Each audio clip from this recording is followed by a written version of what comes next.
7월 12일 새벽 예배를 기도로 시작하겠습니다. 나의 하나님 아버지, 이렇게 좋은 날 주시니 감사합니다. 우연히 날씨만 좋아도 좋은 날인데 우연이 아닌 확실한 하나님의 사랑으로 시작하는 이 하루에 감사합니다. 주님은 언제나 나의 가장 확실한 보호자이십니다. 그러니 오늘도 두려울 것이 없습니다.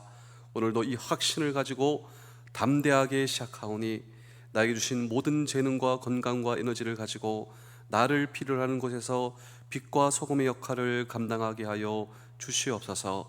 예수님의 이름으로 기도하옵나이다. 아멘. 찬송가 311장을 함께 찬양하겠습니다.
아멘.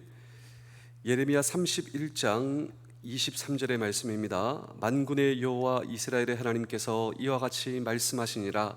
내가 그 사로잡힌 자를 돌아오게 할 때 그들이 유다 땅과 그 성읍들에서 다시 이 말을 쓰리니 곧 의로운 처소여 거룩한 산이여 여호와께서 내게 복 주시기를 원하노라 할 것이며 아멘. 2016년 귀양이라고 하는 영화가 개봉되게 되었는데 1943년 경상남도 거창에 일본군이 들어닥치게 되었습니다. 그리고 거창에 살고 있었던 한 소녀를 중국 길림성의 일본군 위안소로 끌고 가게 되었습니다. 신체적으로 정신적으로 학대받고 숨진 이 안타까운 역사의 실화를 슬픈 역사로 영화화한 것입니다. 1945년 일본은 패망을 직감하고 그리고 자신들의 망신거리를 영원히 은폐할 목적으로 소위 옥새 정책을 실시하게 되는데, 그것은 모든 피해자를 불태우는 만행을 저지르게 된 것입니다. 그때 아마도 저 중국에서 끌려가서 정신적으로 육체적으로 학대당하는 그 수많은 그 안타까운 우리 국민들의 그 실존 깊은 곳에서 터져나오는 하나의 질문이 있었다면, 짧고 억울하고 슬픈 그들의 실존 가운데 아마도 우리는 이렇게 잊혀가는가? 누가 우리를 기억할 것인가? 라고 하는 질문이 아닐까요? 그런데 오늘 성경을 보시면 하나님의 징계로 인하여 머나먼 이국 땅으로 사로잡혀 갔던 유다 백성들이 동일한 환경 가운데 있었다라고 하는 것입니다. 너무나 낯설고 그리고 물서른 그곳에서 기약 없는 고난 그리고 서름의 세월을 보내고 있었던 그들의 존재 깊은 곳에서 터져나오는 질문은, 우리는 과연 잊혀지는가? 누가 과연 우리를 기억할 것인가? 그런데 그러한 그들에게 있어 하나님께서는 새롭고 기쁜 소식을 전하시는데, 그것은 바로 그들로 하여금 고향의 땅을 밟게 해주신다라고 하는 약속이었습니다. 이것보다 더 큰 약속이 있을까요? 이것보다 더 큰 소망이 있을까요? 하나님께서 우리로 하여금 고향에 돌아가게 하신다. 하나님께서 우리로 하여금 고향 땅에 밟게 해주신다. 그리고 더 큰 하나님의 소망이 있었습니다. 더 큰 하나님의 약속이 있었습니다. 더 큰 하나님의 약속과 소망이 무엇이냐면, 하나님께서 나로 하여금 나는 너를 잊지 않았어. 내가 너를 기억하고 있다고. 그런데 그 동일하신 하나님께서 오늘 저와 여러분에게 말씀하십니다. 우리 하나님께서 저와 여러분들을 잊지 않으셨다고. 그렇다면 지금도 나를 기억하시고 지금도 나를 잊지 않으시는 그 하나님은 어떤 하나님이신가라고 하는 질문을 오늘 우리는 이 성경 본문 속에 던지고 함께 주의 음성을 들을 때, 첫 번째로 그 하나님은 우리에게 복 주시기를 원하시는 하나님이시다라고 하는 것입니다. 우리 예레미야 31장 23절의 말씀을 다시 읽겠습니다. 만군의 여호와 이스라엘의 하나님께서 이와 같이 말씀하시니라. 내가 그 사로잡힌 자를 돌아오게 할 때에 그들이 유다 땅과 그 성읍들에 다시 이 말을 쓰리니 곧 의로운 처소여 거룩한 선이여 여호와께서 내게 복 주시기를 원하노라 할 것이며. 자, 하나님께서 오늘 저와 여러분들을 잊지 않으시겠다고. 그런데 이렇게 하나님께서 우리에게 말씀하시는 이유는 그분이 나를 만드신 하나님이 나의 창조자이시기 때문입니다. 여러분, 이 사실을 잊으시면 안 돼요. 하나님께서 왜 나를 잊지 않으시는가? 그분이 나를 만드신 창조자, 나는 그분의 피조물이기 때문입니다. 그분은 우리에게 복 주시기를 원하시는 분, 이것이 하나님께서 나의 창조자시다라고 하는 것이죠. 이것을 다른 말로 표현하자면 우리는 그분의 작품이다. 우리 에베소서 2장 10절도 읽겠습니다. 우리는 그가 만드신 바라 그리스도 예수 안에서 선한 일을 위하여 지으심을 받은 자니 이 일은 하나님이 전에 예비하사 우리로 그 가운데서 행하게 하려 하심이라. 자, 만드신 바라. 우리는 하나님의 창조물, 하나님은 우리의 창조자, 그리고 나는 하나님의 예술작품이다 라고 하는 것입니다.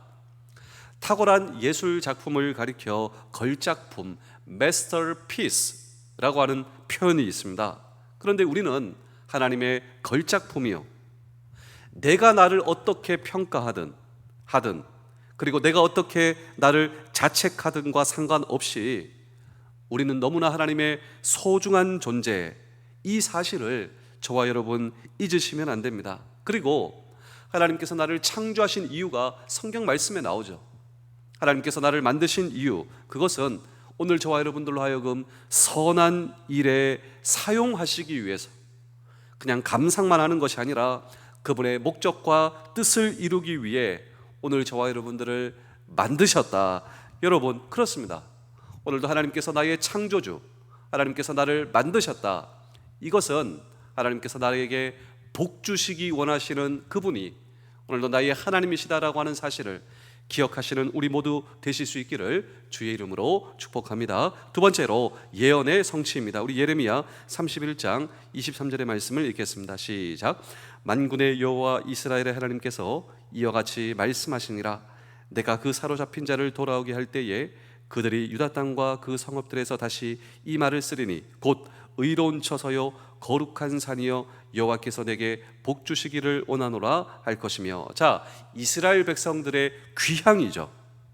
그런데 이 이스라엘 백성들의 귀향과 포로 해방은 이미 약속되어 있었다라고 하는 것입니다. 이미 하나님께서 약속하셨다. 우리 이사야 11장 11절입니다. 그날에 주께서 다시 그의 손을 펴사 그의 남은 백성을 아수르와 애굽과 바드로스와 구스와 엘랍과 시날과 하맛과 바다 섬들에서 돌아오게 할 것이며, 하나님께서는 당신의 백성들을 이국과 타국에 버려두지 아니하시고 다시 회복시킬 것을 하나님께서 약속하셨고, 그 약속은 실제로 이루어졌습니다.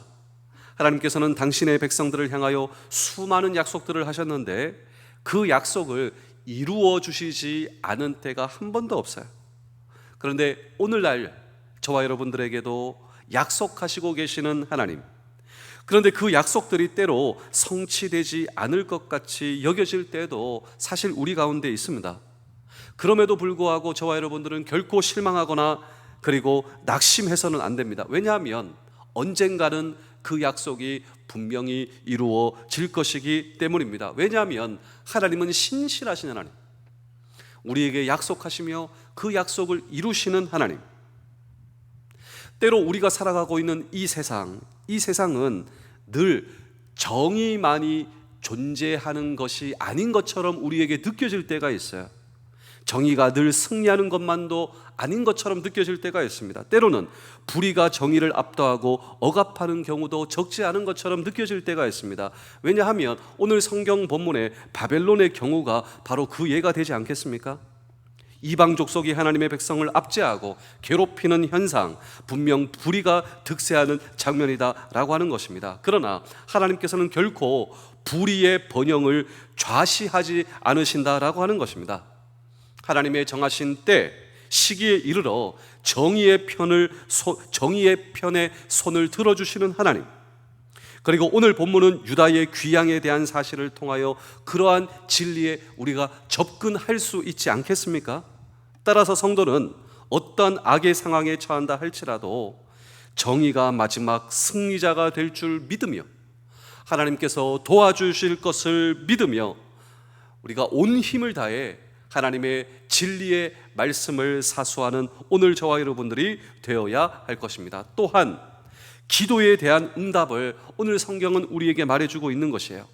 하나님의 징계를 받고 있는 유다 백성들은 그들의 죄악을 회개하며 하나님께 부르짖고 있었다라고 하는 것입니다. 이 부르짖음에 외면하지 아니하신 하나님, 그 하나님이 오늘 저와 여러분들의 동일하신 하나님이시라.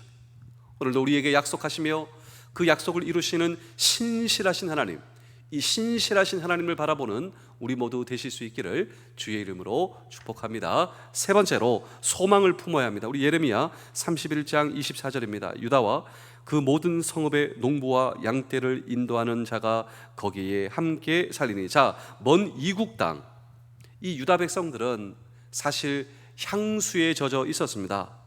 본국으로 돌아가고 싶은 마음으로 가득 차 있었다라고 하는 것입니다. 이것이 귀향의 동기가 된 것이죠.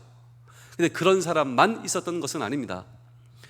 이 고향에 대한 그리움을 잊어버리고 또 실제로 고향에 돌아갈 수 있는 여건이 조성되었지만 돌아가지 않는 사람도 분명 있었다라고 하는 것입니다. 오늘 저와 여러분, 우리에게 주어진 우리의 인생을 살아가며 사실 우리가 영적 침체에 빠지는 때가 있는데, 그런 때일수록 우리는 하나님의 은혜를 사모해야 합니다. 그리고 하나님의 자리로, 그리고 하나님의 그 말씀의 자리로 돌아가야 하는 오늘 저와 여러분들의 열망과 소망이 있어야 한다라고 하는 것이죠. 그럴 때 이것이 행동으로 옮겨진다라고 하는 것입니다. 먼 고국 땅을 벗어나 저 귀향으로 가 있었던 그 이스라엘 백성들, 이 귀향에 대한 사무치는 마음, 그리고 이 마음을 통하여 그들이 직접적인 귀향의 길로 올 수 있었던 것처럼, 하나님의 은혜를 사모하는 저와 여러분들은 하나님의 은혜를 사모하며 직접적인 우리의 삶의 현장에서 하나님의 말씀에 따라 실천하고 그 말씀에 거르는, 말씀의 자리에 말씀으로 걷는 오늘 저와 여러분들의 그 걸음이 오늘도 저와 여러분들의 삶에 회복될 수 있을 때, 그렇습니다, 오늘 저와 여러분들의 삶은 진정으로 하나님의 자녀로서의 오늘도 하나님의 말씀의 자리로 돌아가는 그 귀향이지 않겠습니까? 하나님의 말씀의 자리에 있지 않았던 저와 여러분들이 하나님의 말씀의 자리로 돌아가는 귀향과, 또 내 삶의 주인이 나라고 생각했는데 그 모든 자리에서 내 삶의 주인은 하나님이십니다 라고 하는 그 말씀과, 내 인생의 주인은 하나님이십니다 라고 하는 진정한 이 성경의 이 말씀의 약속의 자리로 돌아가는 우리의 모든 삶의 그 말씀의 실천이 우리의 삶이 되실 수 있기를 주의 이름으로 축복합니다. 제가 마지막으로 한 편의 이야기를 들려드리고 오늘 이 설교를 마치겠습니다. 예수님께서도 귀향에 대한 이야기를 하셨다라고 하는 사실을 알고 계십니까? 아니, 예수님이 귀향에 대해서 말씀하셨다고요? 예, 그것이 바로 탕자의 이야기가 아니겠습니까? 이 아버지의 둘째 아들이 있었습니다. 근데 둘째 아들이 어느 날 아버지에게 내 몫을 주시오, 내 유산을 주시오, 어차피 아버지 죽으면 나에게 돌아올 유산인데 지금 달라. 지금도 중동 땅에서 아버지가 살아 계신데 아버지의 유산을 달라고 하면 아버지에게 저주하고 아버지 죽으라, 이것과 동일하다고 합니다. 그런데 그 아버지가 그 둘째에게 유산을 줬습니다. 이 둘째는 아버지의 유산을 받고 먼 나라로 떠나가게 되었죠. 거기서 제대로 살았을까요? 호랑망탕 모든 것을 날려버렸습니다. 정말 자기의 생각은 아버지의 유산 받고 나름대로 행복하게 살기 위해서, 아버지 안에 사는 것은 행복이 아니다, 아버지 떠나 사는 것이 행복이다, 그렇게 떠나간 것이죠. 근데 사실 이 아버지를 떠나는 순간부터 불안과 두려움이 시작되게 되었습니다. 거지가 되었습니다. 아버지 앞에 돌아가야 되겠다. 그런데 마음속에 죄책감, 과연 아버지가 나를 받아주실까? 이 용서의 문제가 가장 커다란 문제였죠. 죽을 죄를 지었습니다. 자식이 아니라 종으로 받아주십시오, 이렇게 연습하고 이렇게 말하기 위해서 돌아가는 것이죠. 근데 계속 마음속에 아버지가 과연 나를 받아주실까? 그냥 나라도 그냥 쫓겨버릴 텐데. 근데 돌아가는 그 과정에 내가 아버지를 발견한 것이 아니라 아버지가 나를 먼저 발견했어요. 아버지가 나를 뒤에서 그냥 안는 것입니다. 그냥 정신없이 뺨에다 입을 맞추고 남루한 그 아들을 그대로 안고 받아주며 무조건 용서를 선포하는 것이죠. 거기서 끝나는 것이 아니라 반지를 끼워주고, 종에게는 반지 끼워주는 것, 아들에게 반지 끼워주는 것이죠. 너 당당한 내 아들, 신분의 회복을 선언하고 새로운 옷, 새로운 신발을 입히고 새로운 인생을 출발시키며 동네 사람 다 불러서 송아지를 잡아다가 잔치를 시작하고 선포하는, 사실 이 이야기가 오늘 여러분들의 이야기다라고 하는 사실을 알고 계십니까? 우리가 하나님, 창조주 하나님, 그 하나님을 모를 때 우리는 내 인생의 행복을 위해서 하고 있는 모든 것이 여러분 사실 허무하고 끝이고, 진정한 행복은 하나님 앞에 돌아오는데, 그 하나님 앞에 돌아오기 위해서는 예수 그리스도를 통하여 내 모든 죄를 사하여 주시는 예수 그리스도의 보혈의 피를 믿습니다. 그때 비로소 내 인생의 주인이 내가 아니라 예수 그리스도가 내 인생의 주인이십니다. 그때 하나님께서 저와 여러분들을 자녀 삼아주시고 알아주시고 하나님의 자녀로서의 신분을 당당하게 회복하여 주시며, 그분은 오늘도 저와 여러분에게 말씀하십니다. 수고하고 무거운 짐진 자들아 다 내게로 오라, 내가 너희를 쉬게 하리라. 그렇습니다. 예수 그리스도를 통하여 하나님과 나 사이에 막힌 모든 죄의 문제가 해결될 때 진정한 평화, 진정한 자유, 하나님께서 나를 통하여 예수 그리스도가 내 모든 죄를 짊어지고 십자가에 지심으로 나와 아버지의 사이의 길이 열리고, 그분이 지금도 말씀하십니다. 내가 곧 길이요 진리요 생명이니 나로 말미암지 않고는 아버지께로 올 자가 없느니라. 그렇습니다. 오늘 나를 지으신 창조주 하나님, 그 하나님 아버지의 품에 안겨 평화와 안식을 경험하는 진정한 오늘 저와 여러분들의 인생의 귀향, 말씀 가운데 걸어가며 하나님의 통치 가운데 거하시는 우리 모두 되실 수 있기를 주의 이름으로 축복합니다. 기도하겠습니다. 아버지 하나님 감사합니다. 오늘도 주 안에서 빛과 소금의 역할을 감당하게 하시며 무엇을 하든지 주님의 은혜 안에 거하는 자녀 되게 하여 주옵소서. 나를 드러내기보다 주님을 힘써 드러내게 하시고, 말보다 나의 삶과 행함을 통해 주님을 더 많이 드러내는 하루 되게 하여 주옵소서. 오늘도 만나는 이들에게 웃음을 전하는 사람 되게 하시며, 다른 사람에게 기쁨 주기를 수고롭지 여기지 않게 하여 주옵소서. 남을 기쁘게 함이 곧 나를 더 기쁘게 하는 일임을 알기를 원합니다. 주님이 모든 것의 원동력이시니 제가 힘들 일이 없습니다. 나의 주 예수 그리스도의 이름으로 기도하옵나이다. 아멘. 오늘도 우리의 창조자이신 주님을 바라보시며 기도하시며 오늘 하루 시작하시겠습니다. 기도하시겠습니다.